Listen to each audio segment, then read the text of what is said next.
नैदानिक मनोविज्ञान के व्यवहारात्मक मॉडल यानी behaviouristic models of clinical psychology. अब बिहेवियरिस्टिक जब बात आती है तो उसमें हम लोग देखते हैं कि रूट वर्ड क्या है। रूट है बिहेवियरिज्म।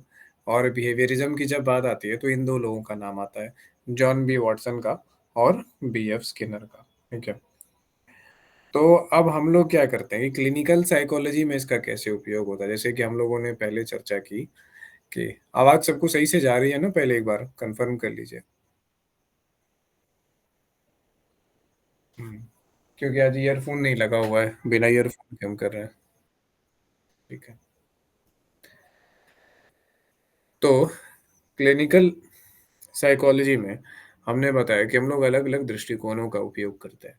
कल का जो क्वेश्चन था, कल के क्वेश्चन में हमने देखा कि कैसे बहुत सारे केसेस में फ्राइड के मॉडल का है ना और साइकोसेक्सुअल मॉडल का यूज करके हम लोगों ने सिचुएशंस को देखा, समझा और उसको सॉल्व करने की कोशिश की। ठीक है। हैंड डाउन कर लीजिए। अब इसके बाद जो है क्या करना है कि उसी तरीके से प्रॉब्लम को हम लोग देखेंगे बिहेवियरिज्म के चश्मे से, बिहेवियरिज्म के नज़रिए से देखेंगे। तो अब बिहेवियरिज्म का नज़रिया क्या कहता है, इसके लिए हमें क्या पता होना चाहिए, हमें पता होना चाहिए बिहेवियरिज्म।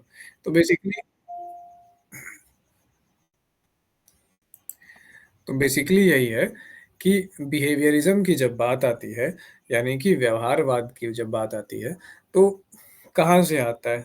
बिहेवियरिज्म का रूट वर्ड क्या है? लर्निंग है। प्रिंसिपल्स ऑफ लर्निंग के हम लोग सीखते कैसे हैं? ठीक है। तो लर्निंग है, फिर इसमें बिहेवियरिज्म की जब हम लोग बात करते हैं तो और कौन सा वर्ड आता है? कंडीशनिंग वर्ड आता है।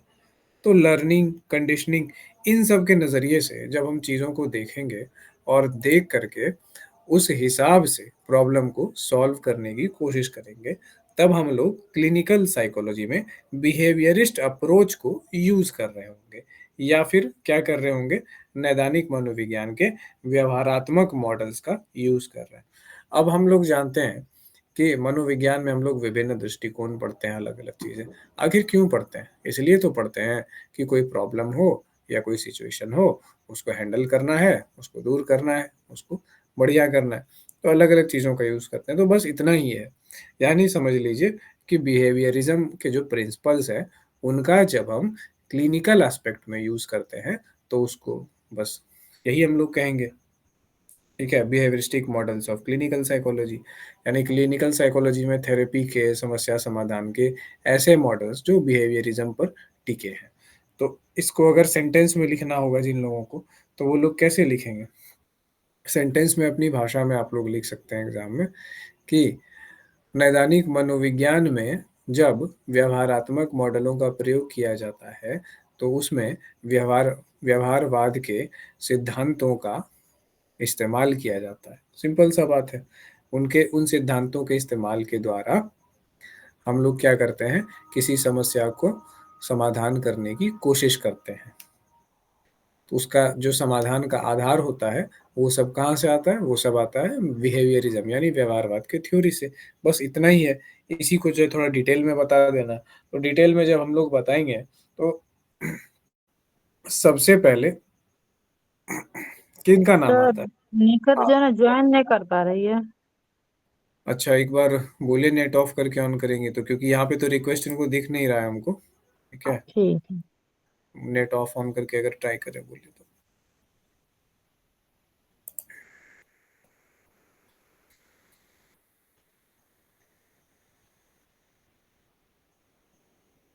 कंडीशनिंग, पहली चीज तो जो हम लोग सबसे पहले देखते हैं वो क्या होता है, वो होता है क्लासिकल कंडीशनिंग। ठीक है। और क्लासिकल कंडीशनिंग जो है, जो मॉडल है, इसको मॉडल भी कह सकते हैं आप लोग, क्लासिकल कंडीशनिंग मॉडल लिख दीजिए। अब ये जो है किनकी देन है? पैवलोव। पैवलोव का डॉग याद होगा सबको, है ना, पैवलोव का कुत्ता। तो इसमें किसकी बात की गई? इसमें बात की गई, मेन मुद्दा क्या था क्लासिकल कंडीशनिंग, जब हम लोग पैवलव का डॉग वाला एक्सपेरिमेंट पढ़ते हैं, तो आप लोगों ने पढ़ा होगा कि एक कुत्ता था, वो लार टपकाता था, एक घंटी थी, उसको बजाया जाता था, है ना, और उसको फूड दिया जाता था। ये केस कौन बताएगा, किसको याद है?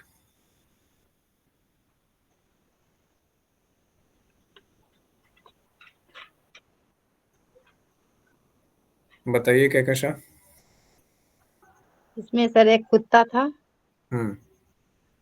और मतलब वो भूखा कुत्ता था, तो मतलब कुछ दिन तक जो है ना उसको खाना दिया गया, मतलब एक घंटी बजा करके खाना दिया जाता था हम्म। स्टार्टिंग में। अब हम्म। बताओ, वो जो है ना सीख गया था कि घंटी बजाने के बाद जो है ना हमको खाना मिलता है। फिर बाद में जो है ना सिर्फ घंटी जो है ना बजाया जाता था और उसको खाना नहीं दिया जाता था, फिर भी जो है ना कुत्ता के मुंह में जो है ना सैलाब आ जाता था, मतलब लार आ जाता था, क्योंकि वो सीख हम्म। गया था कि घंटी का आवाज आएगा, फिर उसके मुंह में हम्म। वो बनेगा, उसके बाद फिर उसको खाना मिलेगा। हाँ, बिल्कुल यही चीज था कि डॉग जो है इस बात से कंडीशन हो गया था। तो ये सीखना है, जिसे कहते हैं कंडीशन होना या फिर लर्न करना। तो यूजुअली अगर किसी नॉर्मल डॉग को लीजिए जो कंडीशन डॉग नहीं है, पावलव का कुत्ता नहीं है, ठीक है, शुभम का कुत्ता है वो, उसको सामने में जाके घंटी बजाइएगा तो उसका लार नहीं टपकेगा, हो सकता है काट ले आपको, ठीक है। तो लेकिन वो जो कंडीशन डॉग है उसके साथ क्या होगा कि ऐसा होगा। ऐसा क्यों होता था? क्योंकि ये एक्चुअली में पावलव कुछ और कर रहे होते होते थे उस टाइम पे, लेकिन काम के बीच में इनको डॉग को अपना फूड भी देना होता था। तो इनके दरवाजे के पास ऐसा करके कुछ घंटी जैसा या कुछ ऐसा लटका के रखे थे कि जब भी दरवाजा खुलेगा, कोई आएगा, तो क्या होगा कि दरवाजा खुलेगा तो वो घंटी टन से आवाज करेगा, जैसे हम लोग वो लगाते हैं ना, विंड चाइम्स या ऐसा कुछ, कि कोई भी आए या हवा चले तो वो आवाज करे। पर्दा के पास विंड चाइम्स लगाते ही कोई व्यक्ति अगर आए चुपके से तो विंड चाइम्स बज जाए। तो इस तरह की चीजें होती है। तो वैसा ही कुछ जो है किया गया था पावलो महोदय के द्वारा, तो इस कारण से एक्सीडेंटली उनका कुत्ता जो है ना कंडीशन हो गया, और जब वो इस बात को ऑब्जर्व किए तब उसको एज ए एक्सपेरिमेंट के तौर पे उन्होंने किया। तो यहाँ पे हमने क्या देखा कि एक तरफ था, यहाँ पे हम लोग कंडीशनड स्टिमुलस, अनकंडीशनड स्टिमुलस, ये सबों की बातें करते हैं, कंडीशनड रिस्पॉन्स की बात करते हैं, अनकंडीशनड रिस्पॉन्स की बात करते हैं। उतने डिटेल में इसको हम अभी इसीलिए नहीं पढ़ाएंगे क्योंकि अभी आपको सिर्फ इसका आंसर लिखना है, तो उस हिसाब से और भी पॉइंट्स है तो इसको पॉइंट्स के वे में डील कर देना है, पूरा डिटेल में नहीं जाना है, लेकिन डॉग का एग्जाम्पल दे देना है, ठीक है। तो इसमें आप क्या करेंगे, डॉग का एग्जाम्पल देंगे, ठीक है, उसके सेलिवेशन की बात बोलेंगे, लार जो उसका बहता है, घंटे के जिक्र करेंगे कि एक घंटी बजती थी जिसके द्वारा। तो इससे हुआ क्या, इतनी जो चीजें हुई, मेन चीज क्या थी? मेन चीज था एसोसिएशन, यानी जुड़ाव। यही तो लर्निंग को बनाता है। किन किन चीजों में जुड़ा हुआ?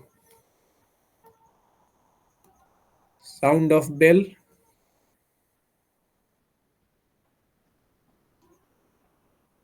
और salivation, salivation of dog. Saliva मतलब होता है लार, ठीक है। तो सलाइवा जो है डॉग ने दिखाना चालू कर दिया, उसके मुंह में है सलाइवा आने लगा, लार आने लगा। तो लार कब आता है मुंह में? जब खाने के लिए तैयार होता है कोई भी ऑर्गेनिज्म, तब तो लार जो है बहना चालू होता है, जब उसके ब्रेन में सिग्नल चला जाता है कि अच्छा खाना आ रहा है या खाना सामने है। तो हर बार ऐसा ही होता था, पावलो महोदय आते थे, उसका बर्तन खाना के लेके दरवाजा खोलकर आते थे और दरवाजे में घंटी घंटी टन से बजती थी। तो इसी बीच उन्होंने कई बार नोटिस भी कर लिया कि बिना खाने के भी आए तो देखें कि कुत्ते का लार बह रहा है।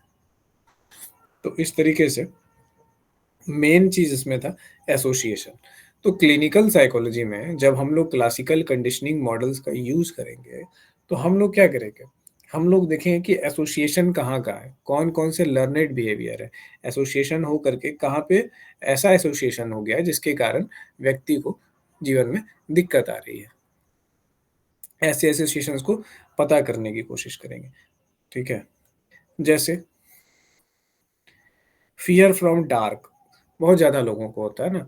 फोबिया, तो इस किस किस चीज़ों में हम लोग इसका यूज़ कर सकते हैं? फोबिया में यूज़ कर सकते हैं, कहाँ का, ये सब सब लिख दीजिएगा, ठीक है। फोबियाज में यूज़ कर सकते हैं, एग्जाम्पल में, है ना। उसके बाद एंग्जाइटी डिसऑर्डर में इसको यूज़ कर सकते हैं हम लोग। किस चीज़ से एंग्जाइटी होती है? एंग्जाइटी भी क्या है, बिहेवियरिस्ट व्यू पॉइंट से समझा जा सकता है एंग्जाइटी को, ठीक है। उसके बाद टेक्निक्स ऑफ बिहेवियरिज्म का यूज़ करेंगे हम लोग। टेक्निक्स ऑफ बिहेवियरिज्म क्या है वो भी बताएंगे।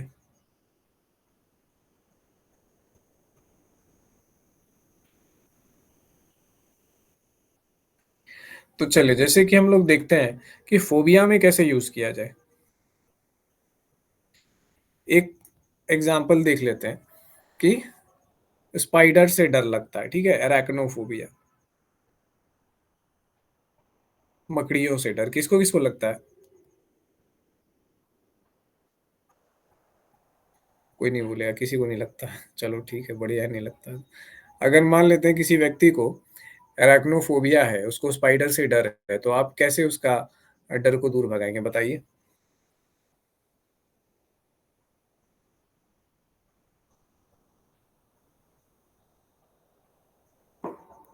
Is there any way to get rid of their fears? बहुत सारे तरीके हैं, जिसमें से एक तरीका ये भी है कि उसको जो है स्पाइडर के करीब लाया जाएगा। मतलब पहले क्या किया जाएगा, जैसे स्पाइडर को देखा जाए कितनी दूरी से वो व्यक्ति स्पाइडर को देख के डर सकता है। धीरे धीरे उस दूरी को कम किया जाएगा। कम करते करते उसको कंफर्टेबल एंड काम रहना सिखाया जाएगा। धीरे धीरे एक समय ऐसा होगा जब स्पाइडर उसके शरीर पे चल रहा होगा और उसको डर नहीं लगेगा।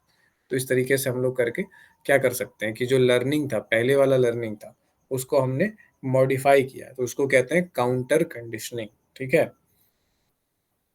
या फिर कुछ ऐसा कि काउंटर कंडीशनिंग कर दिया, तो ये चीज़ें क्या हो गई, विपरीत दिशा में चली गई। काउंटर का मतलब है विपरीत।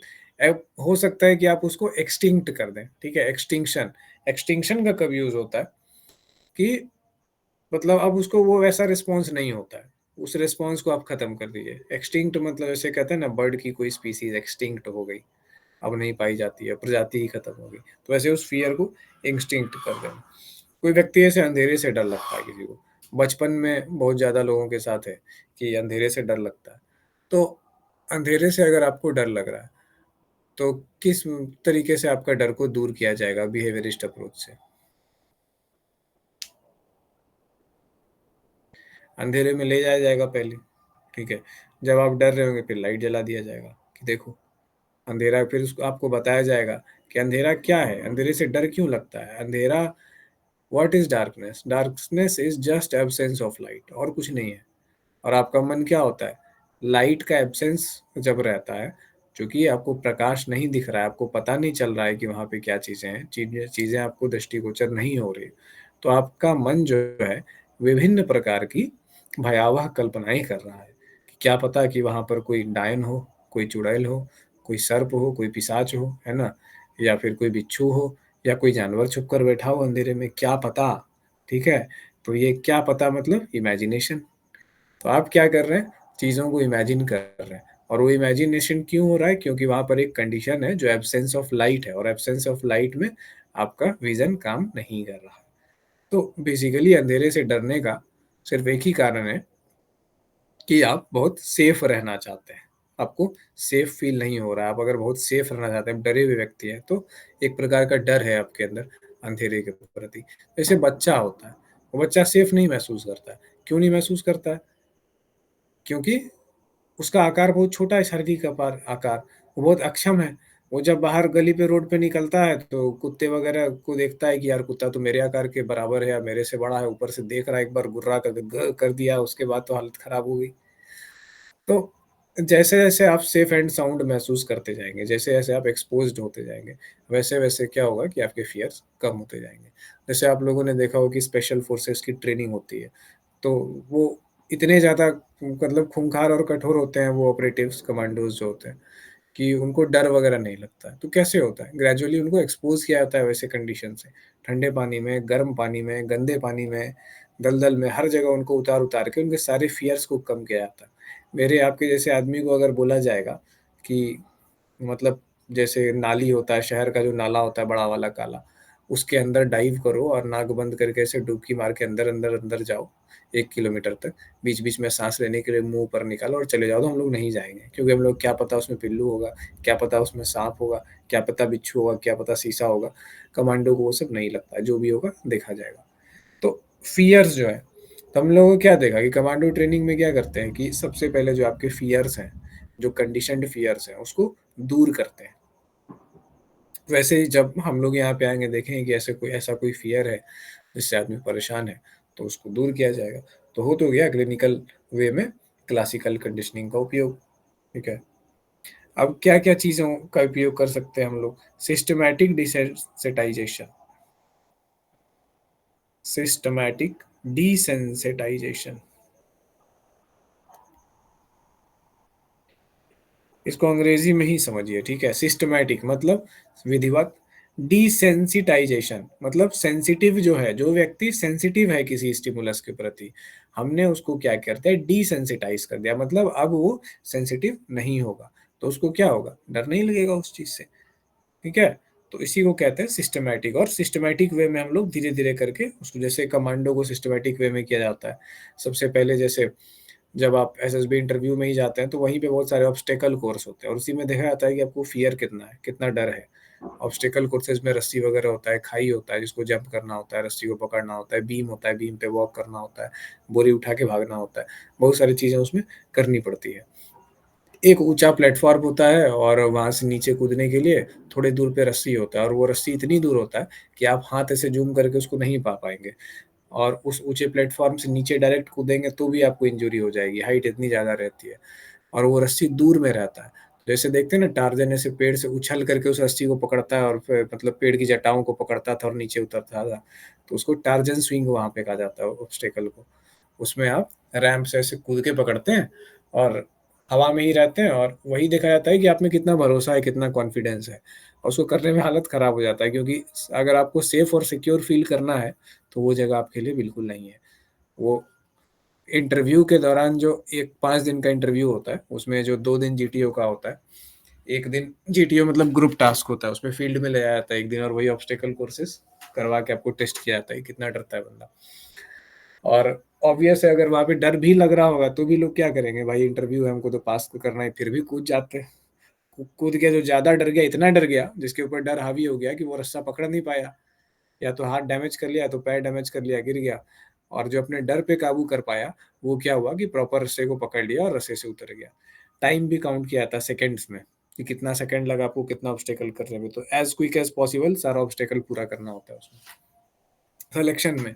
बाद में ट्रेनिंग में तो फिर होगी आगे की चीज़ें। तो अब हम लोग आते हैं कि हमने देखा सिस्टमेटिक डिसेंसिटाइजेशन क्या है, एक्सपोजर थेरेपी, है ना? एक्सपोजर आपको दिया जाएगा, जिस चीज़ से आपको डर लगता है उसका एक्सपोजर दिया जाएगा आपको, बार बार आपको वो जैसा दिखाया जाएगा, उस सिचुएशन में लाया जाएगा ताकि आपको समझ में आ जाए कि इससे कुछ हानि नहीं हो रही है। जब बार बार आप उस सिचुएशन में जाएंगे तो आपको लगेगा कि मेरा जो डर था उसका आधार कुछ नहीं था, वो निराधार है, ठीक है? किसी मतलब मेरी मन की बस एक कल्पना थी कि ऐसा हो जाएगा, वैसा हो सकता है, ऐसा कुछ भी नहीं हो रहा। तो बार बार एक्सपोजर देने से क्या होता है कि एक्स डर जो है खत्म हो जाता है। अच्छा, एक बात कोई बता सकता है, डर अच्छा चीज़ है या बुरा चीज़ है? अच्छा चीज है। कैसे? जैसे सर स्टूडेंट को डर ही नहीं रहेगा कि हम कल फेल हो जाएंगे तो वो आज पढ़ाई नहीं करेगा। ठीक है, बढ़िया। तो डर क्या है बेसिकली? अच्छा भी नहीं है, बुरा भी नहीं है। बस वैसे ही है, जैसा सिचुएशन वैसा हिसाब। अगर आपको किसी चीज़ से डर नहीं है, मृत्यु से डर नहीं है, सिर्फ तो आपके जान जाने की संभावना ज़्यादा है। लेकिन अगर डर है तो संभावना कम है। लेकिन इसका कारण ये भी हो सकता है कि जिस व्यक्ति सिचुएशन पे भी डिपेंड करता है, जिस व्यक्ति को मृत्यु का बिल्कुल भी डर नहीं है, वो बुरे से बुरे सिचुएशन में बहुत लोगों की जान की रक्षा भी कर सकता है। लेकिन जिनको डर होगा, वो क्या होंगे? वो जान की रक्षा नहीं कर पाएँगे। कई बार अपनी भी नहीं, कई बार दूसरों की भी नहीं।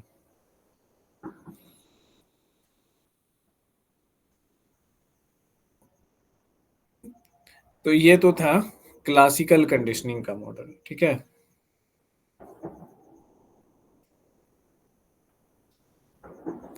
अब उसके बाद आते हैं दूसरे मॉडल पे, जो साइकोलॉजी में हम लोग के यूज़ होता है, जिसको हम लोग कहते हैं ऑपरेंट कंडीशनिंग का मॉडल।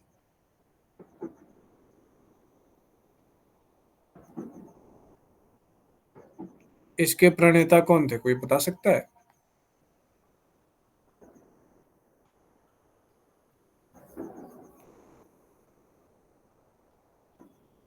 मिथुन को तो पता ही होगा।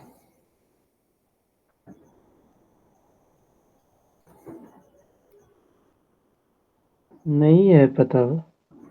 बीएफ स्किनर, ठीक है? पता होगा, याद नहीं आ रहा होगा अभी।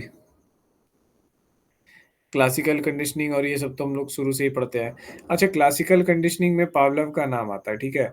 तो शुरुआत पावलव ने की थी और उसके बाद जो आगे जो है जॉन बी वॉटसन जो है वो उसको आगे लेकर के गए, ठीक है, एक्सपेंड किया जॉन बी वॉटसन ने उसको, वॉटसन का चूहा वाला एक्सपेरिमेंट के द्वारा, ठीक है। तो अब आते हैं हम लोग ऑपरेंट कंडीशनिंग। क्लासिकल कंडीशनिंग जो था वो क्या था, उसमें हम लोग अनकंडीशन, नेट का जो लोग एग्जाम दिए होंगे वो लोग देखे होंगे कि नेट के एग्जाम में ये सब इस तरह क्वेश्चन जरूर आता है, यूसीएस लिखा रहेगा, है ना। उसके बाद यू आर रहेगा अनकंडीशन स्टिमुलस, उसके बाद सी एस रहेगा कंडीशन स्टिमुलस और कंडीशन रिस्पॉन्स, ये चार आपको वर्ड देखने जरूर मिलता है। तो ये सारी चीज़ें किस में यूज़ हो रही है, इसमें यूज़ हो रही है। अब आ रहे हैं हम लोग ऑपरेंट कंडीशनिंग में जब आते हैं, तो ऑपरेंट कंडीशनिंग में क्या होता है कि इसमें देखिए फोकस किस पे रहता है, फोकस एरिया जो ऑपरेंट कंडीशनिंग का, वहाँ लर्निंग पे था, वहाँ किस पे फोकस था, वहाँ एसोसिएशन पे फोकस था, समझे। और यहाँ पे फोकस किस पे है, यहाँ पे फोकस है परिणाम पे, जिसको कहते हैं हम लोग consequence.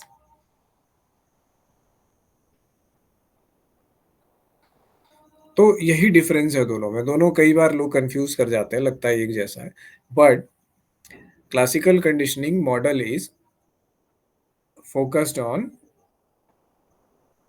Association while this is focused on response, ठीक है। तो अब हम लोग देखते हैं कि सॉरी, रेस्पॉन्स पे नहीं, कंसिक्वेंस पे। अब हम लोग देखते हैं कि क्या इसका वो चीज़ है, इसमें क्या क्या बातें आती हैं। जब हम लोग ऑपरेंट कंडीशनिंग की बातें करते हैं तो यहाँ पे आता है रीइंफोर्समेंट, ठीक है, एक टर्म है, इसको कहते हैं रीइंफोर्समेंट। रीइंफोर्समेंट, इसको आप ध्यान से देखें तो ये दो शब्दों से मिलकर बना है, ठीक है, एक री और दूसरा इनफोर्समेंट। इनफोर्समेंट का मतलब होता है लागू करना, और री मतलब पुनः, फिर से। और इसका दूसरा अर्थ भी है, इसका दूसरा ये अर्थ है किसी चीज को बार बार वो करके मजबूत कर देना, री इन्फोर्स्ड कंक्रीट जिसको कहते हैं, ठीक है, कि एक बार नहीं दो बार जमा करके एकदम उसको एक्स्ट्रा मजबूती दे दी है, उसको आरसीसी ब्लॉक कहते हैं, उसको दो बार जमाया जाता है, ठीक है। एक बार जमाते हैं फिर उसको जो है गीला करके जो है फिर से दोबारा जो है उसको जमाया जाता है, मतलब आरसीसी वजह से सीमेंट का जो पिलर डालते हैं तो देखते हैं कि क्या होता है कि एक बार पहले हम लोग उसको मसाला वगैरह मिला करके जमाते हैं, फिर उसको बार बार पानी देते हैं, तो पानी देने से क्योरिंग होता है, और क्योरिंग करने से वो क्या होता है, री होता है, ठीक है। तो री का मतलब क्या है कि किसी चीज के ऊपर लेयर बाय लेयर इतना ज्यादा बैठना कि उस बिहेवियर का पक्का हो जाना, एकदम एकदम कट कठोर होकर के उस बिहेवियर का सेट हो जाना। तो यही बात आई। तो अब री डिपेंड करता है और दूसरा वर्ड आता है, ठीक है, री ऑफ बिहेवियर और पनिशमेंट।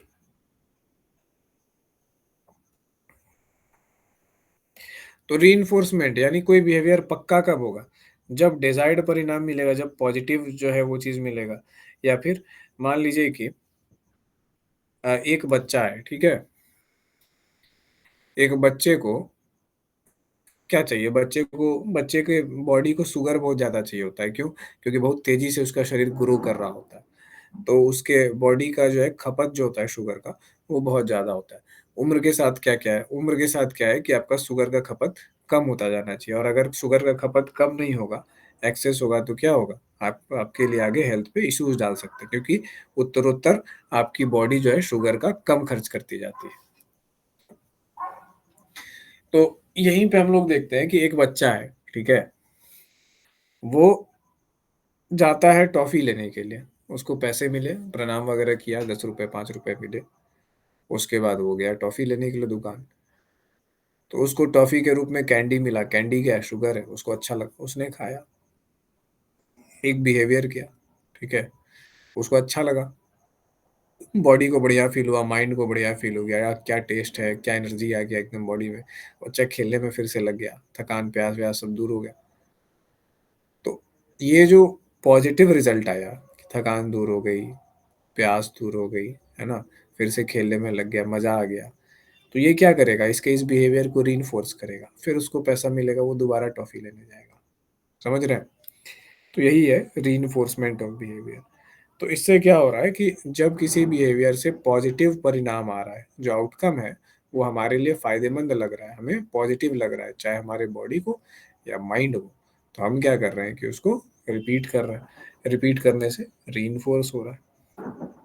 ठीक है। अब जो है इसमें भी दो तरीके होते हैं, एक होता है पॉजिटिव रीइंफोर्समेंट और दूसरा होता है नेगेटिव रीइंफोर्समेंट। पॉजिटिव रीइंफोर्समेंट क्या होता है? पॉजिटिव रीइंफोर्समेंट तब होता है, जैसे अभी के हमने बच्चे के कैंडी वाले केस में देखा कि रीइंफोर्समेंट पॉजिटिव था। अब दूसरा ये होता है कि एक होता है नेगेटिव रीइंफोर्समेंट। ठीक है। तो नेगेटिव रीइंफोर्समेंट में क्या होता है, तो इसमें क्या होता है कि कोई, इसमें भी हम लोग का फायदा ही हो रहा होता है, लेकिन पॉजिटिव चीजें गेन नहीं करके हम लोग नेगेटिव चीजों को हटाते हैं। फॉर एग्जाम्पल, जैसे एक बच्चा है, वो गया पैसा लेकर के, क्या हुआ कि जैसे मान लीजिए कि कोई ऐसा मॉस्किटो पैच वगैरह सुनते हैं आजकल आता है, उसको आप पॉकेट में शर्ट के रख लीजिए या कपड़े पे कहीं पे साट लीजिए, तो आपके शरीर में मच्छर नहीं काटता है, वो आसपास नहीं फटकता है आपके मच्छर। तो एक बच्चा क्या करता है कि दुकान जाता है खेलने के लिए, मतलब खेलने के लिए जब जाता है तो उसको बहुत मच्छर काटते हैं। तो उसको पता चलता है कि मॉस्किटो पैच नाम की कोई नई-नई चीज़ आई है मार्केट में, जो स्टिकर के जैसा होता है, उसको कपड़े पे या देह पे कहीं पे साट लो, तो मच्छर आपके आस-पास नहीं आएँगे। तो बंदा जाता है और वो टॉफ़ी लेने की बजाय क्या करता है कि टॉफ़ी का सीन ही हटा दीजिए, सीधा वो मॉस्किटो पैच लगाया और आ गया। तो इससे क्या हुआ? इससे एक फिर वो खेलने लगा आराम से, तो एक नेगेटिव स्टिमुलस था जो उसको दिक्कत कर रहा था, ठीक है? तो वो दिक्कत दूर हुई, जब दिक्कत दूर हुई तो नेट रिज़ल्ट क्या हुआ? पॉज़िटिव। तो रीइंफोर्समेंट हमेशा पॉजिटिव ही होता है, लेकिन अगर कोई बुरा स्टिमुलस हट रहा है तो उसको हम लोग नेगेटिव रीइंफोर्समेंट कहेंगे, और अगर कोई पॉजिटिव स्टिमुलस ऐड हो रहा है तो उसको हम लोग पॉजिटिव रीइंफोर्समेंट कहते हैं। लेकिन आउटकम हमेशा पॉजिटिव ही होगा, तभी रीइंफोर्समेंट होगा, नहीं तो जस्ट इसका उल्टा होगा। ठीक है।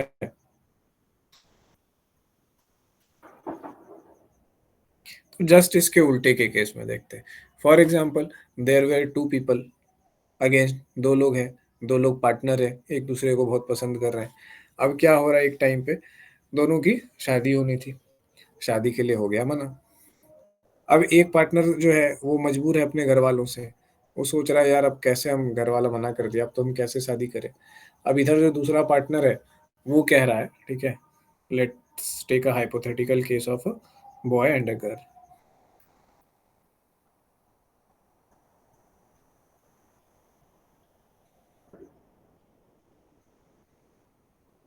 ठीक है। तो एक पार्टनर जो है ये कह रहा है कि हमको तुमसे बात करनी है यार, ठीक है, घर वालों ने शादी करने से मना कर दिया, अब तो स्वीकार करना ही पड़ेगा, अब तो कोई ऑप्शन है नहीं। अब घर, मतलब ये तो चीज़ें मार पिटाई से ऐसे होता नहीं है, तो अब तो कोई ऑप्शन है नहीं, चलो स्वीकार कर लेते हैं, लेकिन लेट्स बी फ्रेंड। ठीक है। अब एक दायरे में रह करके कम से कम सब कुछ खत्म हो जाएगा, पर हमको ये तो लगेगा कि यार तुम्हारा फिक्र तो लगेगा कि कैसे हो, क्या हो, नहीं हो। तो ये काम नहीं करना कि ठीक है भुला देते हैं, रिश्ता खत्म कर देते हैं, बट जान पहचान बनाए रखना, बस हाय हेलो, उससे ज़्यादा कुछ नहीं, एक दायरा बना करके। बस ये है कि जैसे पड़ोसी होता है, मोहल्ले में कोई होता है तो पता चल गया उसके बारे में, बस इतना ही हमको सेफ और साउंड महसूस होना चाहिए तुम्हारे लिए जीवन भर। तो ये बंदा क्या है, ये चाह रहा है कि इस नाते जो है बस कुछ नहीं, बस एक बार खाली गुड इवनिंग गुड मॉर्निंग बोल दो, बस उससे ज़्यादा कुछ नहीं चाहिए हमको। और ये क्या कह रही है, ये कह रही है कि नहीं, हम वो भी नहीं करेंगे। वह क्यों? हम तो मतलब बहुत सही आदमी हैं यार, हम तो मतलब तुमको पता है भरोसा मेरे पे किया जा सकता है। अभी आया है निकट का। तो भरोसा मेरे पे किया जा सकता है, तो फिर ऐसा क्यों? क्या तुमको भरोसा नहीं हो रहा है? क्या तुमको लगता है कि अभी भी हम तुम्हारे लाइफ में चीज़ें खराब करेंगे कभी भी? ऐसा ऐसा तो हम करेंगे नहीं। I have always been your well wisher. तो बोलती कि नहीं, तुम्हारा प्रेज़ेंस मुझे अपनी पुरानी चीज़ों की याद दिलाता है, पुराने दिनों की याद दिलाता है। फिर मैं अपने नए जीवन में एडजस्ट नहीं हो पाती हूँ। हमको बहुत दिक्कत होता है, इमोशनल प्रॉब्लम्स होते हैं, एंग्ज़ायटी होता है ना? तो बहुत सारी चीज़ें होती हैं। तो हम आपके साथ बात तक नहीं करेंगे, गुड मॉर्निंग, गुड इवनिंग तक नहीं। अब इस लड़के को लग रहा है कि यार मतलब यार हम नेगेटिव स्टिमुलस बन गए इसके लिए। आधा जीवन इसके साथ रहे हैं हम, पॉजिटिव स्टिमुलस जो है हम होने चाहिए इसके लाइफ में, तो हम तो सोच रहे थे कि चलो ठीक है पॉजिटिव स्टिमुलस बन के रहेंगे, गुड नोट पे एंड किया जाएगा इन चीज़ों को। लेकिन भारतीय समाज में है और ऑब्वियस है कि यहाँ फ्रीडम नहीं है आपको अपने मन के पार्टनर के साथ जाने का। तो चलो इसको गुड नोट पे एंड करेंगे, है ना? कि कोई बात नहीं चलो, बट यहाँ तो उल्टा लग रहा है। अब इसका माइंड इतना कैसे चेंज हो गया कि इसको हमको देख के नेगेटिव फील हो रहा है, इसको मतलब डिस्टर्ब हो रही है, ऐसे वैसे हो रही है। अब ये बंदा परेशान। तो यहाँ पे हम लोग क्या देख रहे हैं कि ये जो देवी जी हैं, ये चाह रही है कि मेरे लाइफ से ये व्यक्ति जो है, एक्स नाम का व्यक्ति मेरे लाइफ से ये चला जाए, क्योंकि ये नेगेटिव स्टिमुलस है। डिस्पाइट ऑफ कि ये नेगेटिव स्टिमुलस बिल्कुल नहीं है, ये एक बहुत अच्छा सा और प्यारा सा सनफ्लावर टाइप का बंदा रहा है, ठीक है, जो कभी कुछ बुरा कर ही नहीं सकता, ना इससे किसी आदमी जानवर का बुरा नहीं हो। तो आपने ऐसे देखा कि इस केस में क्या हो रहा है कि इसका ये बिहेवियर रीइंफोर्स हो रहा है, ठीक है। क्यों रीइंफोर्स हो रहा है? डिस्पाइट ऑफ कि ये पहले एक पॉजिटिव वे में जाता था, पर अब क्या हो रहा है कि इसको फील हो रहा है इसके प्रेजेंस से कि हमको पुरानी बातें याद आती है, I want to move on, हमको नए जीवन में जाना है, हम सब कुछ भूल जाना चाहते हैं पहले का, हम पूरा फ्रेश होना चाहते हैं माइंड से। इधर घर वाला मना कर रहा है, हमको जीवन में इधर आगे बढ़ना है, और इधर तुमसे बात कर रहे हैं, गुड मॉर्निंग गुड इवनिंग भी आता है तुम्हारा, तुमको फिर सब चीज़ याद आने लगता है, तो इसलिए तुम सीधे दफा हो जाओ, प्लीज़ हमको बुरा मत समझो। तो हमने क्या देखा कि इसके जीवन से क्या हट रहा है? नेगेटिव स्टिमुलस हट रहा है, क्योंकि इसके माइंड के लिए वो नेगेटिव था। तो जब इस बंदे का प्रेजेंस नेगेटिव स्टिमुलस का काम करेगा, तो इसका बिहेवियर क्या हो रहा है? चेंज हो रहा है। तो इसका बिहेवियर जब चेंज हो रहा है, तो ये क्या हो रहा है कि इसके रहने से, है ना, ये इसको पनिश हो रहा है, इसको लग रहा है कि यार हमको पीड़ा पड़ रही है, पनिशमेंट हो रहा है, ये बिहेवियर चेंज हो रहा है। तो इससे क्या हो रहा है? इसको हम लोग कहेंगे पनिशमेंट। तो पनिशमेंट के द्वारा जो है क्या हो रहा है, इसका बिहेवियर चेंज होकर के ये दूसरे तरफ मुड़ रही है, अब इधर नहीं देख करके अब वो देखेगी इधर, ठीक है, बस।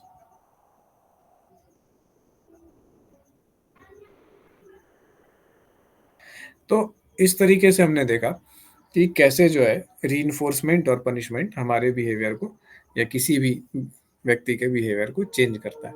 इसी को अप्लाई किया जाता है। फॉर एग्जांपल, बच्चे को देखते हैं हम लोग, है ना, कि बच्चे ने अगर गाली बकी, दिया 2 तड़ाक, फिर से अगर कभी रिपीट किया और 2 तड़ाक से भी ज़्यादा 3 दिया, फिर अगर किया तो 4 दिया, अगर फिर भी सुन लिया तो बेल्ट से एकदम मार-मार के उसकी जान निकाल दी। क्या है? पनिशमेंट कर रहे हैं उसको, कि अगर तुमने ये बिहेवियर को रिपीट किया तो तुमको अनप्लीजेंट फील होगा। और हम लोग का दिमाग जो है ना, बेसिकली ये चीज़ ऐसा ही है, इन जनरल हम कह रहे हैं, नॉट फॉर कि अगर आप थोड़ा ह्यूमन के वे में आप अपने आप को इवॉल्व करके और आगे जाना चाहते हैं, आपके मन में ऐसा है कि हम एक अपने ह्यूमैनिटी की जो वीकनेस है उससे आगे बढ़े, एक मजबूत व्यक्तित्व और उन कमजोरियों से आगे बढ़ जाएं जो हम इंसान में जन्मजात है, तो अलग बात है। लेकिन अदरवाइज जो नॉर्मल ह्यूमन है, एवरी ह्यूमन और every animal, every one is seeking only one thing in this life. पूरे जीवन में, जीवन से लेकर पैदा होने से मृत्यु तक, बस एक चीज की चाहत है, प्लेजर, सुख, ठीक है। तो जहां सुख मिलेगा, मस्तिष्क उधर उन्मुख होगा, ठीक है, या मिलेगा या मिलता दिखेगा, मिलने की संभावना दिखेगी, मस्तिष्क उधर उन्मुख होगा, बिहेवियर उधर उन्मुख मिलेगा। और जहां दुख दिखेगा, उधर से विमुख होगा हम लोग का माइंड और बिहेवियर, है ना। किसको अच्छा लगता है? ये हम लोग का नेचर है, प्रकृति है हम लोगों की। किसको अच्छा लगता है दुख में रहना? किसी को नहीं। हर व्यक्ति चाहता है सुख में रहे। जब ऐसा हो जाता है कि देखता है कि सुख तो मिलने से रहा, सुख है ही नहीं, कहीं नहीं है सुख, तो फिर वो दुख के साथ, हाँ चलो सुख नहीं तो दुख ही सही, फिर भी वो सोचता तो होगा कि कभी सुख मिल जाए। तो ये वाला चीज़ है। और कई बार कुछ प्रैक्टिसेस ऐसी होती है कि आपको अपने कैरेक्टर को, माइंड को, ब्रेन को रीवायर करने के लिए, क्योंकि ब्रेन हमारा बना ही वैसे है। लेकिन आप 3 साल 4 साल तक कुछ ऐसी कठिन प्रैक्टिसेस करेंगे, साइकोलॉजिकल प्रैक्टिसेस या फिर स्पिरिचुअल प्रैक्टिसेस, तो आपका ब्रेन ना प्लेजर सीकिंग वो चीज़ बंद कर देता है। इस चीज़ को चेंज करना ये बहुत ज़रूरी होता है। जितने भी सफल लोग होते हैं ना, ये इस ऑटोनॉमिक वाली चीज़ को चेंज कर दिए होते हैं, कि उनका ब्रेन जो है ना प्लेजर नहीं खोज रहा होता है, उनका ब्रेन क्या खोज रहा होता है? पर्पस। और इस पर्पस के कारण वो ग्रेट से ग्रेटेस्ट पेन्स उठा सकते हैं। World class top athlete, Olympic gold medalist, body builder, IAS topper, कितना पेन उठाया होता है जीवन में, इतना पेन उठाया होता है कि कल्पना नहीं कर सकता एक आम आदमी जो हम लोग के जैसा है। तो इतना जो पेन उठाया होता है जीवन में, वो कैसे होता है? एक तरीके से समझिए कि या तो वो रिप्रेस कर रहा है, कुछ भी कर रहा है, और अगर रिप्रेस नहीं कर रहा है तो उसने ब्रेन के उस मेंटालिटी को चेंज कर दिया है कि प्लेज़र, कठिन काम करना। ऐसे काम करना जिससे कि आपके ब्रेन को तत्काल सुख ना मिले, जैसे गेमिंग है, खाना है, नहीं, खाने का मन कर रहा है, नहीं, डिसिप्लिन डेवलप करेंगे, नहीं खाएँगे जंक फूड। खुद को वैसा देंगे नहीं कि रिवार्ड पे मेरा ब्रेन चले, मेरा ब्रेन चलेगा तो सिर्फ़ मेरे डिसिप्लिन के हिसाब से, अगर चलेगा तो सिर्फ़ मेरे पर्पस के हिसाब से। ऐसे बनता है आदमी पावरफुल और अचीवर। फिर उसके सामने आप कोई भी काम ला दीजिए, कोई भी गोल्स ला दीजिए, उसको कोई फ़र्क नहीं पड़ेगा। आप लोगों को लगेगा कि भाई तो मुर्दा आदमी है, इसको कुछ फ़ील ही नहीं होता है। उसको आप कुछ भी प्लेज़र दीजिए, हाँ, चलो भोज कर लो, ये कर लो, वो कर लो। हाँ, चलो हम तुम्हारी गर्लफ्रेंड बना दें, कुछ नहीं चाहिए, चलो कुछ हमको चाहिए ही नहीं, हम सुखी हैं अपने आप में। तो इस तरीके से क्या है कि पर्पस ड्रिवन जब लोग बनते हैं, तो आप उसको वो चेंज कर सकते हैं। तो हम लोगों को क्या है कि मान लीजिए कि अगर क्लिनिकल पर्पस में अगर कोई व्यक्ति ऐसा दिखा कि वो प्लेज़र ड्रिवन, इतना ज़्यादा प्लेज़र ड्रिवन है, मतलब कि सुख की आकांक्षा से हर चीज़ इतना ज़्यादा किया जा रहा है कि उसका जीवन बर्बाद हुआ जा रहा है ना?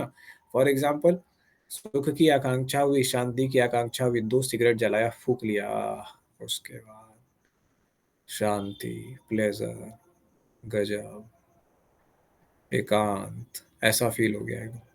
तो वो क्या हुआ? अच्छा हुआ? नहीं हुआ। फिर जब-जब आपको स्ट्रेस होगा, जब-जब आपको एंग्ज़ायटी होगा, आप क्या करेंगे? उसका सहारा लेंगे। आप फिर 2 सिगरेट जलाएँगे, फिर उसके बाद 4 कस मारेंगे और फिर ऐसे ही बोलेंगे, शांति, एकांत। सिगरेट पीने वालों को क्या है कि आप उस टाइम पे उनको कोई बकैती नहीं चाहिए, कोई कच-कच नहीं चाहिए, चुपचाप शांति से उसको छोड़ दो। इसीलिए देखिए नशेड़ी लोग कोना पकड़ता है, एकांत जगह पकड़ता है, कि नहीं, हमको उस टाइम पे शांति छोड़ दो। वो शांति महसूस करना चाहता है, स्थिरता महसूस करना चाहता है। और उसके लिए शॉर्टकट का उपयोग करता है।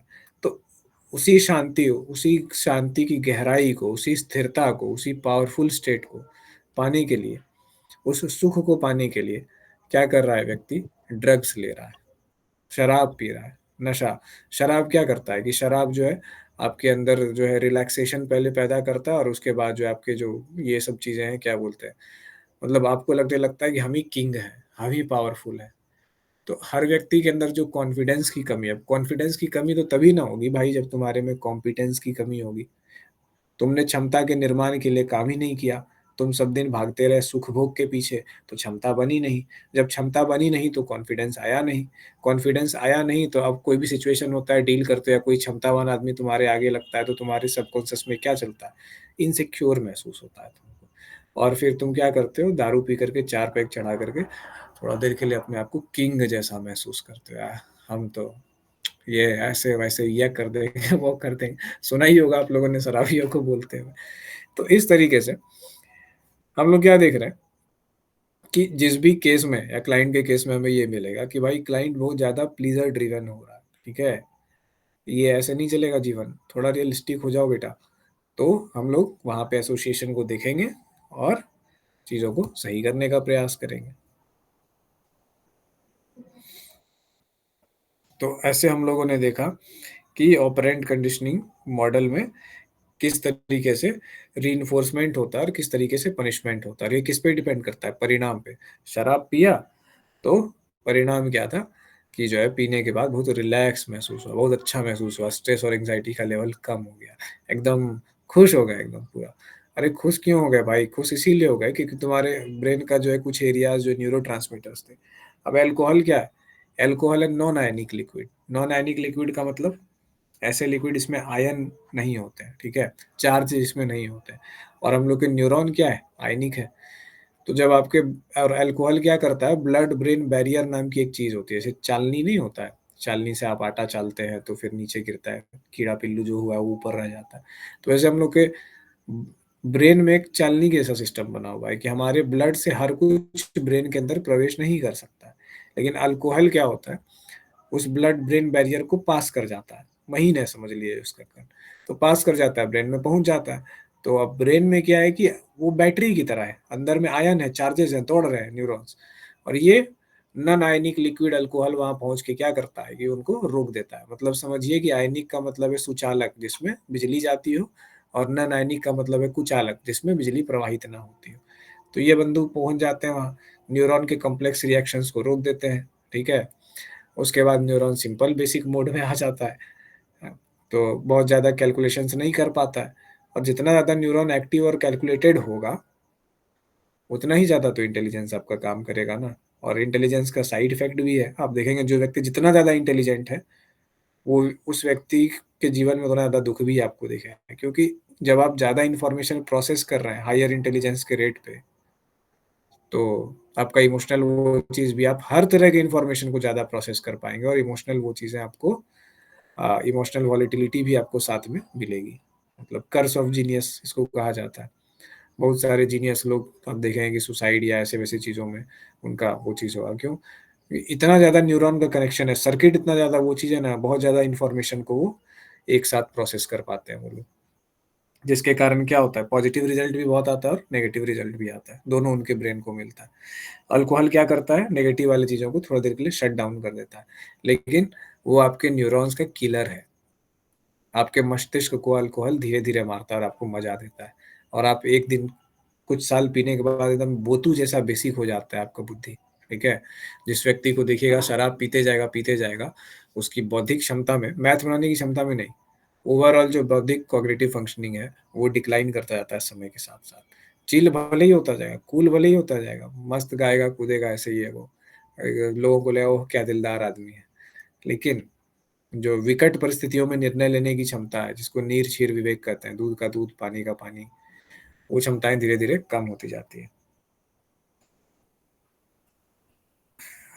तो हम लोगों ने देखा कि कैसे रीइंफोर्समेंट और पनिशमेंट बिहेवियर को वो चीज़ कर रहा है, और कैसे अलग-अलग केसेस में, सिचुएशन में उसको हम लोग यूज़ करेंगे।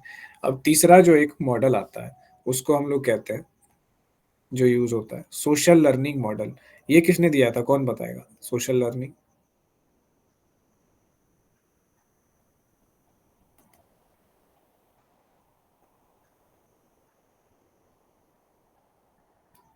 Albert Bandura. नाम ही सब याद रखिए, क्योंकि 1-2 क्वेश्चन आता है नेट के एग्ज़ाम में, या फिर ऑब्जेक्टिव पीजी में भी, कि जो है कि ये थ्योरी किसने दी, वो थ्योरी किसने दी।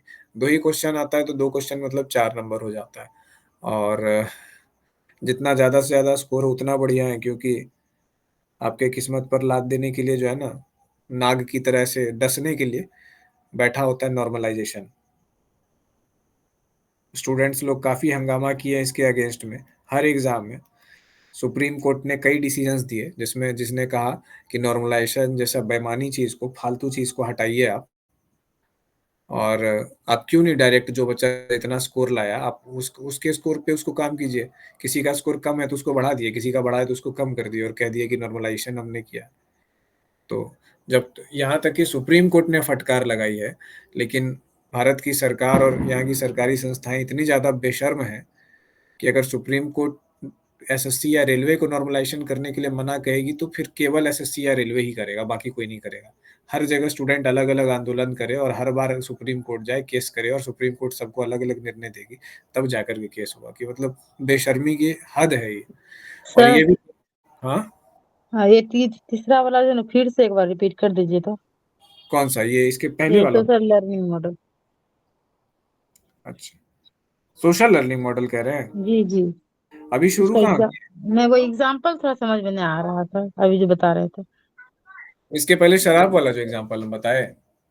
शराब वाला नहीं, सुप्रीम कोर्ट वाला सर, स्टार्टिंग सुप्रीम का कोर्ट था। का जो एग्ज़ाम्पल बताया, इस एग्ज़ाम्पल से थोड़ा-सा अलग है। हम एग्ज़ाम्पल नहीं है, इसका पार्ट नहीं, हम कहें कि अब हम लोग को ज़्यादा से ज़्यादा स्कोर इसीलिए करना है, क्योंकि नॉर्मलाइज़ेशन जैसी एक चीज़ है, जो कि आपकी किस्मत पर डसने के लिए नाग की तरह कुंडली मार के बैठा हुआ है, सारे बच्चों का जीवन बर्बाद करने के लिए।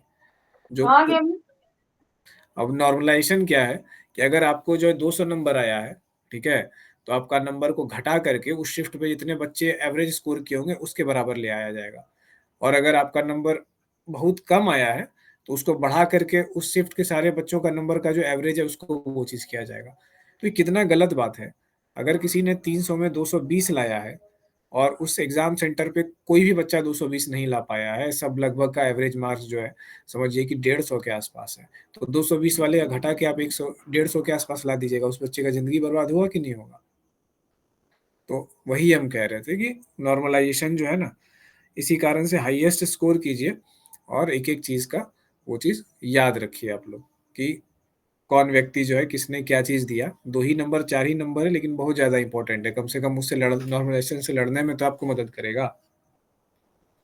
इसके भुक्तभोगी हम भी हुए हैं एक बार। तो वापस चलिए चलते हैं सोशल लर्निंग मॉडल पे। ये सब छोटी-छोटी चीज़ें ना एकदम कंठस्थ कर लेना है। अब आते हैं सोशल लर्निंग मॉडल पे। सोशल लर्निंग मॉडल में क्या हो रहा है यहाँ पे?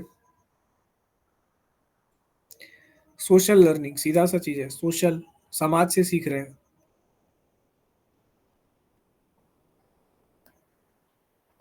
कुछ विशेष नहीं छूटा है क्या कैसा टॉपिक का, बस हम थोड़ा-सा ये बता रहे थे कि क्यों एक-एक क्वेश्चन या एक-एक चीज़ भी याद करना ज़रूरी है। जैसे सोशल लर्निंग मॉडल किसने दिया था? एल्बर्ट बंडूरा ने दिया था। समझिए कि 6 नंबर का या 8 नंबर 10 नंबर का क्वेश्चन इससे पूछ सकता है। ये ऐसी चीज़ों से कि कौन-सा थ्योरी किसने दी थी? और वो आपको नॉर्मलाइज़ेशन के श्राप से लड़ने में मदद करेगा। क्योंकि शायद हो सकता है नॉर्मलाइज़ेशन आपका कुछ नहीं बिगाड़े जब आप 300 में 300 मार के आ जाइए तो।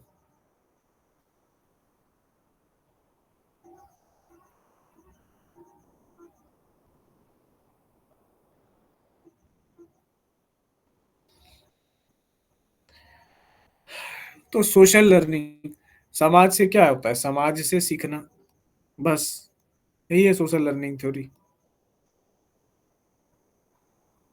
एल्बर्ट बंडूरा ने बोला था। कैसे सीखते हैं हम लोग? ऑब्जर्व करते हैं, है ना? ऑब्जर्वेशन के थ्रू। दूसरा नकल करते हैं, इमिटेशन के थ्रू।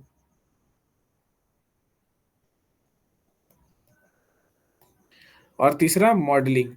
मेरा रोल मॉडल ये है, ठीक है? मेरी रोल मॉडल उर्फ़ी जावेद है। हम भी वैसे ही कपड़े पहन के ऐसे रोड पे निकलेंगे, she is my fashion role model, I am very cool girl. तो ये क्या हो गया? सोशल लर्निंग हो गया आपके लिए। भागलपुर में है एक मेरे ही नाम का व्यक्ति, खैर फर्स्ट नाम मेरे से मिलता है बस। वो उर्फ़ी जावेद बन के घूमता रहता है, अपने नाम के पीछे टाइटल लगाया है भागलपुर का उर्फ़ी जावेद।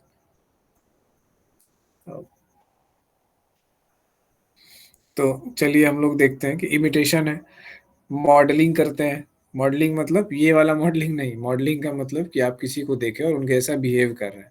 फॉर एग्ज़ाम्पल जैसे मान लीजिए कि एपीजे अब्दुल कलाम आपको बहुत अच्छे लगते हैं। क्या उनका अच्छा लगता है? उनका सादगी अच्छा लगता है। आपने देखा होगा एपीजे अब्दुल कलाम को जब भी फ़ोटो में देखिएगा तो एक ही टाइप का कपड़ा रहता है। 2 ही 4 सेट कपड़ा पहनते थे, वो उससे ज़्यादा नहीं। क्यों? क्योंकि यार आदमी जीवन में आवश्यक चीज़ों पे अपना समय देगा, बुद्धि देगा, अटेंशन देगा या फिर कपड़ा ही देखेगा कि यार लाल आज लाल पहने, कल पीला पहने, परसों ये पहने, तो ऐसा वाला चीज़ है। तो ये मेरा खुद का केस है। जो आप मेरे प्रोफ़ाइल पिक्चर में देख रहे होंगे ग्रे कलर का टी-शर्ट और एक ब्लैक कलर का जीन्स। जब हम गए थे दुकान में तो ग्रे कलर का टी-शर्ट 5 गो उठा लिए थे और ब्लैक कलर का जीन्स 3 गो। तो हम यही पहनते थे। तो सब यही जानता था हमको कि एक लड़का है जो कि अपने कॉलेज ईयर्स में ग्रे टी-शर्ट और वो एक ही कपड़ा पहनता है। एक ही कपड़ा नहीं था, सेम कपड़ा था बट मतलब सेम जीन्स था और सेम टी-शर्ट था बट अलग-अलग होता था।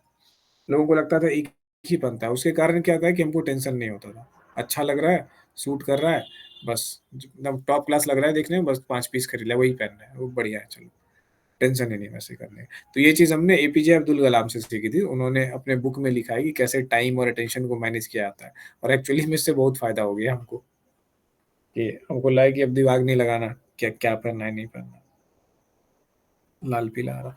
तो ये एक चीज़ क्या है कि मॉडलिंग की हमने बात की कैसे। उसके बाद अगला जो एक मॉडल होता है उसको कहते हैं सीबीटी। ये एक इम्पोर्टेंट क्वेश्चन था, क्लिनिकल वाले बच्चे सब बहुत ज़्यादा इसको देखना चाहते थे, ठीक है। अब सीबीटी, सीबीटी क्या होता है? Cognitive behavioural, behavioural. आपका नेट बहुत आज दिक्कत कर रहा है क्या कशा? जी सर। कोई बात नहीं, वीडियो देख लीजिएगा एक बार फिर से, रिवाइज भी हो जाएगा इसी बहाने। ठीक है। तो कॉग्निटिव बिहेवियरल मॉडल जो है, इसमें हम लोग देख रहे हैं क्या है कि कॉग्निटिज्म, कॉग्निटिविज्म और बिहेवियरिज्म। बिहेवियरिज्म तो आप लोग को पता ही है कि क्या है, और कॉग्निटिज्म, कॉग्निटिविज्म क्या है कि कॉग्निटिव मतलब संज्ञान। आप जो कर रहे हैं ना उसके प्रति माइंडफुल हो, आप जो कर रहे हैं उसके प्रति अटेंटिव हो, आप खुद से देखें कि आप कौन से बिहेवियर को लर्न कर रहे हैं, कैसे लर्न कर रहे हैं ना, प्रज्ञावान हो जाए, प्रज्ञाशील हो जाए। अगर सरल भाषा में कहें तो अरे हम क्या कर रहे हैं, हम क्या करने जा रहे हैं, इससे मेरे ऊपर क्या प्रभाव पड़ा, ठीक है, खुद को ऑब्जर्व कर पाए। फॉर एग्जाम्पल सीबीटी में मेन चीज क्या है कि व्यक्ति को अपने थॉट पैटर्न्स को मतलब अपने थॉट पैटर्न्स को खुद पढ़ने के लिए सिखाया जाता है कि क्या लग रहा है मन में। फॉर एग्जाम्पल एक केस में हमने देखा था कि एक कपल है, ठीक है, सनफ्लावर बॉय है और मैरीगोल्ड गर्ल है, ठीक है, ये दो हैं। तो अब क्या है कि इस केस में हम लोग देखते हैं कि मान लीजिए कि इस लड़की ने इसको ऐसे इस तरीके से बोला कि यार तुम अब मेरे लिए निगेटिव स्टिमुलस लगते हो, तो ये बोलता है कहाँ मैं निगेटिव हूँ, आज तक कुछ भी निगेटिव किया। इवन तुमने कहा कि मेरे पेरेंट्स नहीं मान रहे हैं, टाटा बाय बाय, तो भी हमने बोला कि हाँ चलो क्या कर सकते हैं, पेरेंट्स नहीं माने तो, है ना, I won't have any bad thoughts for you, तुमने तो प्रयास किया ही, तो ठीक है, लेट्स बी पॉजिटिव। लेकिन इसने कहा नहीं, पॉजिटिव नहीं, तुमको देख के हमको पुरानी बातें याद करती है, हमको भी तो मूव ऑन करना है, हमको भी तो नए आदमी के साथ शादी करना है, नया पार्टनर हमको बनाना है, हम तुम्ही को देखते रहे क्या, जब कुछ हो ही नहीं सकता तो फालतू दिमाग लाने से फायदा, तुम निकलो। तो हमको याद दिलाते हो पुरानी चीजों का।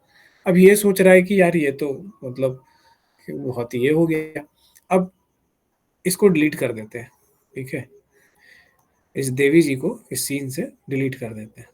ये बंदा हो गया अकेले इधर, एकांत में है, इसके मन में क्या क्या चीजें उपज रही है, इमेजिन कर सकते हैं। अरे यार, तो आपको दूध में पड़ा पड़ा हुआ मक्खी की तरह निकाल के फेंक दिए तुम, इतना बढ़िया इतना पॉजिटिव रिश्ता था, मतलब जीवन भर का साथ था यार, कुछ नहीं तो चलो प्रेम का संबंध नहीं, दोस्ती का भी नहीं, तो जान पहचान तो कम से कम ये तो लगा रहेगा हमको कि पता नहीं क्या है कैसी है, देख लेंगे एक नज़र, सुकून तो हो जाएगा, और क्या चाहिए, तो तुमसे कुछ चाहिए ही नहीं जीवन में। तो ये भी फिर भी ऐसे, अब इसके माइंड में डेवलप होने लगा नेगेटिव थॉट पैटर्न्स, ठीक है, इतना नेगेटिव। सीरियल वगैरह में देखते होंगे, एकता कपूर वगैरह और सब, पता नहीं क्या क्या सीरियल में आग वाग लगा देता है, उसके हस्बैंड को जाके गोली मार देता है, गाड़ी से चिप देता है। कितना साइको जैसा और अनहेल्दी शो ये लोग बनाते हैं और दिन भर घर में चलते रहता है, डेली डेली का एपिसोड क्लेश, यानी क्यों ही लोग देखते हैं इस सब गंदगी को। तो ये क्या है कि इसने जो है वैसे ही माइंड में मान लीजिए कि ये इस बच्चे के घर में भी सीरियल चलता था बहुत ज्यादा, ठीक है, बस इसको भी धीरे धीरे लगने लगा, रे तेरी का अ, तुम रे, तुम तो मेरे साथ खाली चीज़ों को एक्सप्लोर कर रही थी, टाइम पास कर रही थी, तुमको जो मिल रहा था जो सुख बस उतना ही चाहिए था, हाँ चलो देखते हैं क्या होता है, कमिटमेंट नाम की तो कोई चीज़ ही नहीं थी तुम्हारे मन में मेरे प्रति, कभी नहीं थी, बस तुमको एक्सप्लोर करना था कि हाँ देखें कैसा लगता है किसी पार्टनर के साथ रह के। इसके मन में भरने लगा कचरा, पूरा कचरा भरने लगा, इतना कचरा भरने लगा कि इसने अपने मन में सनफ्लावर बॉय ने इमेज बना लिया उस जो देवी जी थी उसका, कि ये बहुत नेगेटिव और बहुत खराब है, ठीक है, बहुत क्लिष्ट है, इमेज बना लिया, ऐसा है नहीं, ठीक है, इसका भी सिचुएशन आप जान रहे हैं। तो वो अपने वे में बस अडेप्ट करने के लिए वो चाह रही है और चाह रही है कि ये भी अडेप्ट हो जाए। ये क्या पता फिर ऐसे बातचीत करते रहे, कहीं कुछ ट्रिगर हो गया, रोने धोने लग गया, वैसा कुछ हो गया तो मेरा भी घर गृहस्थी बर्बाद हो जाएगा इसके चक्कर में। और इमोशन है तो कभी ना कभी उछाल मारेंगे और इसको भी लगता होगा तो ये दबाता होगा अपने अंदर, तो हम वो सब काम नहीं करेंगे, हम चले जाएंगे सीधा, खत्म। तो इसकी ये सोच थी, लेकिन इसको बहुत बुरा लगने लगा। अब उसका नतीजा क्या हुआ कि इसको ये लग रहा था कि मेरे साथ अन्याय हुआ, मेरे साथ इनजस्टिस हुआ, और हमको क्या करना चाहिए, हमको उसको पाने के लिए कुछ भी करना चाहिए। और ये लग गया क्या करने के लिए कि अब देखते हैं इसका कहीं और शादी कैसे हो जाता है, भड़का देंगे हम शादी इसका, है ना, कुछ भी ऐसे होगा, फोटो वोटो दिखा देंगे, बस पूरा पूरा आ गया ही खलनायक मोड में, ठीक है। अब खलनायक मोड में आ गया ये बंदा, तो खलनायक मोड में आ गया और कुछ ऐसा काम कर दिया। अब यहीं पे सीबीटी अगर करे, मान लीजिए कि उस मोड में आने के पहले जिस टाइम सेपरेशन एंजाइटी से जूझ रहा था, जिस टाइम इसको ऐसे विचार आ रहे थे, ये चला जाता साइकोलॉजिस्ट के पास, काउंसलर के पास। तो काउंसलर इसके ऊपर सीबीटी एडमिनिस्टर करते हैं, बोलते हैं कि तुम देखो कि तुम्हारे इस पीड़ा से, इस दुख से तुम्हारे मन के अंदर क्या भाव उपज रहे हैं। तो कह रहा है कि मेरे अंदर ना मन करता है हमको बदला लेने का, हमको लगता है मेरे साथ अन्याय हो गया। तो फिर उसको पूछेगा तो तुम्हारे अंदर जो ये मन का भाव उठ रहा है, तुमको क्या लगता है पॉजिटिव है, ये करना चाहिए, ये न्याय उचित होगा, तुम उससे इतना प्रेम किए, इतना अच्छा संबंध रखे हो, क्या ये ठीक हो होगा, नहीं ठीक तो नहीं होगा। तो फिर क्या करोगे ऐसा, नहीं करेंगे नहीं, लेकिन बार बार मेरे मन में थाउट आता है, हम परेशान होते हैं, ठीक है थाउट आएगा, आत्महत्या का थाउट आएगा, ये आएगा, थाउट को एक्शन में नहीं बदलने देना। बदलोगे क्या? नहीं। क्यों नहीं बदलोगे? क्योंकि तुम एक्चुअल में वो नहीं हो जो तुमको तुम्हारा पेन और पीड़ा और एनवायरनमेंट बना रहा है। तुम वो तुम वो हो जो तुम हो, ठीक है? अपनी ब्यूटी लाइफ में किसी के लिए नहीं खोना चाहिए किसी भी व्यक्ति को। ऐसे हम उसको समझाएँगे। अब मान लीजिए एक नॉर्मल एग्ज़ाम्पल लेते हैं कि एक आप लोगों ने कहानी सुनी होगी कि एक साधु कुंभ के टाइम में या फिर ऐसे ही नदी में स्नान करने के लिए जाता है और तो वो ऐसे जैसे डुबकी मार के ऐसे हाथ को ऐसे ऊपर उठाता है तो देखता है कि हाथ में उसके जो है पानी आया, पानी में एक बिच्छू आ गया। तो अब ये सोचता है कि अरे बिच्छू ही तो डूब के मर जाएगा पानी में, तो इसको बचाते हैं। तो वो साधु बीच गंगा नदी से उसको हाथ में बिच्छू को पानी में से लेकर के उधर आगे बढ़ने लगा। तो पानी है, पानी तो रहेगा नहीं हाथ में, पानी गिर गया नीचे। अब बिच्छू जैसे ही हाथ पे लगे साधु को डंक मार दे। तो साधु को डंक मार दे, डंक से साधु को दर्द हुआ, बिच्छू गिर गया। बिच्छू गिर गया पानी में, वो साधु फिर उसको बिच्छू को उठाने के लिए लगा और फिर उसको ले जा रहा है, फिर बिच्छू उसको डंक मार रहा है, डंक मार-मार के हालत खराब कर रहा है और साधु उसको उठा के किनारे ले जा रहा है। तो साइड खड़े व्यक्ति ने जो किनारे से बैठा व्यक्ति था, वो बोला, "ये रे पागल हो क्या? वो क्या पागलपन कर रहे हो? तुम्हारा जान चला जाएगा यार इस चक्कर में। तो क्या कर रहे हो तुम? छोड़ दो उसको, जाने दो, बह जाने दो पानी में, मर जाने दो। तो तुम उसका भलाई भी कर रहे हो, तुमको डंक मार रहा है।" तो इस पर साधु ने जवाब दिया कि भले ही वो मुझे डंक मारे या कुछ भी करे, वो उसकी प्रकृति है, डंक मारना उसकी प्रकृति है, लेकिन संकट में जो पड़ा व्यक्ति है, उसकी रक्षा करना मेरी प्रकृति है क्योंकि मैं मानव हूँ। मेंटल हेल्थ का ये एक बहुत बड़ा लेसन है। जब आपके सामने टफ सिचुएशन आए, तो आपको याद रखना है कि धरती पर काइंडनेस से बड़ा कुछ भी नहीं है, ठीक है? अगर कोई व्यक्ति आपको वैसा भी करता है, बुरे ख़्यालात माइंड में आते हैं उसके प्रति और आप उन चीज़ों में उलझेंगे, तो क्या होगा? आपका समय, एनर्जी, पीस सब बर्बाद होगा। Let it go, let's be kind. तो क्या होगा कि ठीक है, तो इस बंदे का कर दिया गया सीबीटी। अब ये क्या हो गया कि ये सनफ्लावर बॉय जो थोड़ी देर के लिए कैक्टस बॉय में कन्वर्ट हो गया, तो ये वापस सनफ्लावर बॉय हो गया। ठीक है, भीतर से उसको लगता होगा पर इसने उस थॉट्स को, उस सेपरेशन एंग्ज़ायटी को अपने ऊपर हावी होकर के एक नेगेटिव आउटकम नहीं दिया। ठीक है? तो इस चीज़ों से इस तरीके से हमने देखा कि क्या हो गया कि ये चीज़ें अच्छे वे में रहेगी, पॉजिटिव वे में। एक सिचुएशन जो बहुत ज़्यादा खराब हो सकता था, उसको अवॉइड कर दिया गया। तो सीबीटी में क्या है कि कॉग्निटिव बिहेवियरल थेरेपी, है ना? हम लोगों ने कॉग्निटिवली यानी संज्ञान का इस्तेमाल करके बिहेवियर को क्या किया? चेंज किया। दोनों चीज़ें आ गई, संज्ञान भी और बिहेवियर भी। मतलब आप अपने से खुद स्वयं का आकलन कीजिए और देखिए कि क्या सही है, क्या गलत है, क्योंकि आपको भी पता है। ऐसा नहीं कि भावावेश में और मुश्किल वक़्त में आकर के चीज़ों को ऐसे-वैसे करने लगे, जस्टिफ़ाई करने लगे। तो बेसिक जो कोर है सीबीटी का, वो ऐसे ही है कि अपने डिस्टॉर्टेड थॉट पैटर्न्स को पहचानना। ऐसे थॉट पैटर्न्स जो गलत उठ रहे हैं कि ये, वो, ऐसे-वैसे, उसको पहचानना और उसको चेंज करने की कोशिश करना। जो दुःख है, जो पीड़ा है, उससे कैसे निकलेंगे, वैसे कोपिंग स्किल्स को डेवलप करना, सेल्फ रेगुलेशन टेक्निक्स का इस्तेमाल, है ना? लिख देते हैं यहाँ पे एग्ज़ाम में, ये सब लिख दीजिएगा। आत्मनियंत्रण, भावावेश में जब बहुत ज़्यादा क्रोध आ रहा हो या बहुत ज़्यादा निराशा आ गई हो, तो वैसे में अपने बिहेवियर को कंट्रोल करना।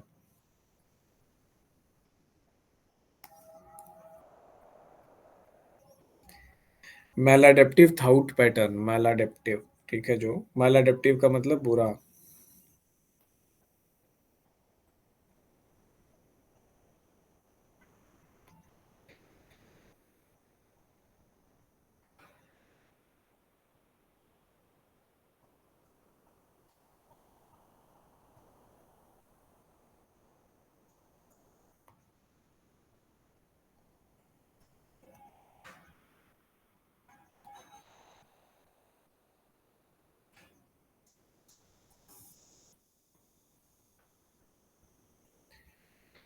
ठीक है, तो यही है, ये 3 चीज़ों को हम लोग डील कर देंगे आंसर में और उसके बाद जिस इसी को विस्तार से हम लोग डील कर देंगे सारा कुछ कि इस तरीके से जो ये मॉडल्स हैं, 4 मॉडल्स हैं।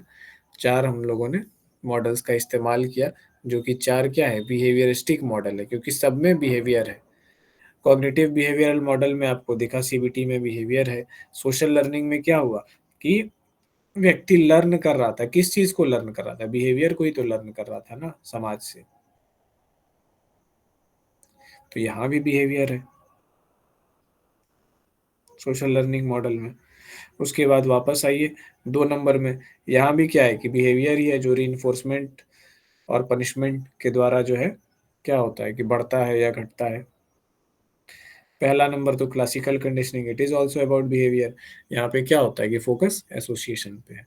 तो ये हो गया 4 बिहेवियरिस्टिक मॉडल हो गए जो क्लिनिकल साइकोलॉजी में हम लोग यूज करते हैं। इतना काफी है आपके लॉन्ग आंसर तक के लिए। अगर ये शॉर्ट में आ गया तो और भी बढ़िया कि शॉर्ट कर दीजिए, और लॉन्ग में आया तो लॉन्ग में फिर लिखिए इसको। रिकॉर्डिंग स्टॉप कर दीजिए यहीं पे।